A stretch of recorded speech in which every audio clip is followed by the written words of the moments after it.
And all that money may not help you get a flight out of town.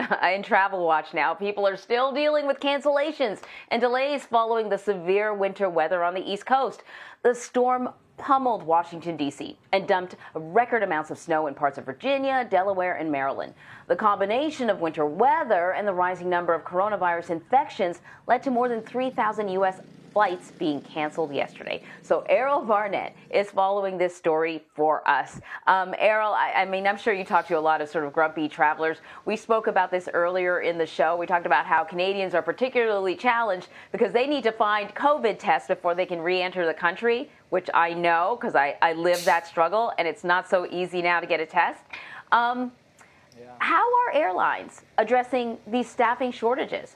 Are there incentives available to, I don't know, encourage employees to get back to work? I mean, you can't get back to work if you have a positive test, but I'm wondering if airlines are becoming creative.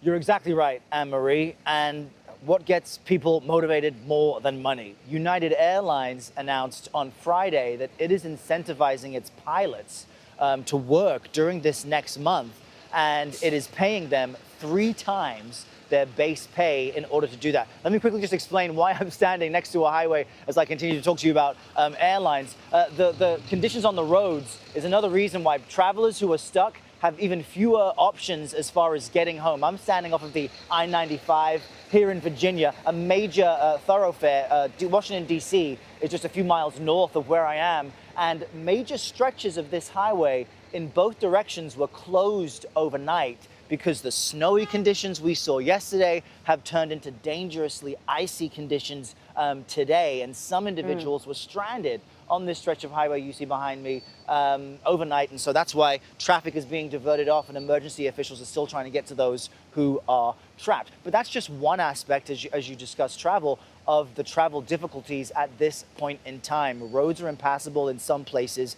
Airline staff, for example, in Denver couldn't get to work because of the snowy conditions there, and that had its own domino effect. So United Airlines is paying its pilots 3 times their base pay for the rest of this month, so there's no more, or at least there are fewer incidents where they don't have the staff to fly those planes. But certainly, whether you're on the roads or in the skies, coming from Canada, trying to get a test, or otherwise, it's just incredibly challenging to get around these days.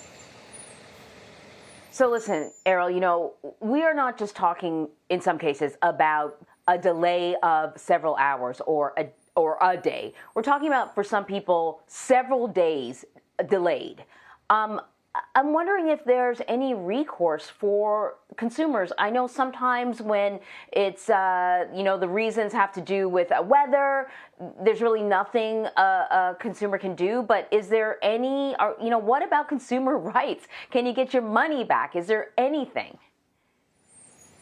No, that's a really good point. The Department of Transportation does have a type of bill of consumer rights when it comes to what airlines are supposed to do when you've purchased your ticket and you're traveling with them. The challenge, though, is when an airline cancels a flight, yes, they can accommodate you, but if you choose to take a different flight on a different airline, then you no longer are entitled to those accommodations. And so many of the people that we've been seeing share their stories online and speak to CBS News are by now in their 2nd, 3rd, 4th, or 5th day of being stranded somewhere in the country. Not everybody has the luxury of waiting for their airline to get their schedule back up and running and wait for them to send them on their way. So certainly it's one of those things where check the terms and conditions of the ticket that you purchased now, and this year more than ever. You want to make sure you're purchasing tickets that have those protections built in.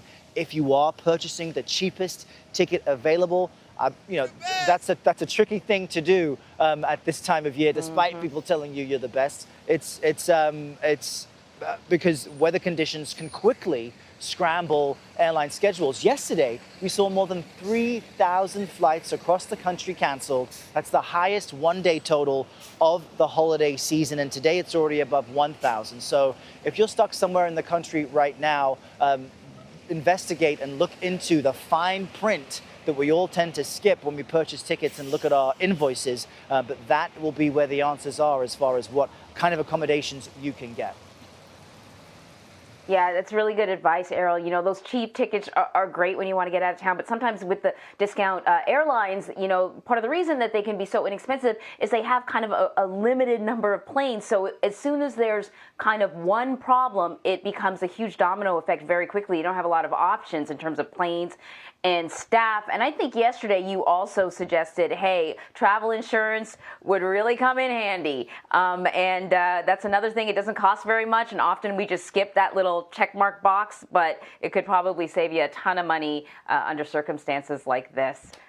Errol, thank you so much. Yeah. I hope you stay warm. Will do. Thank you, Emery.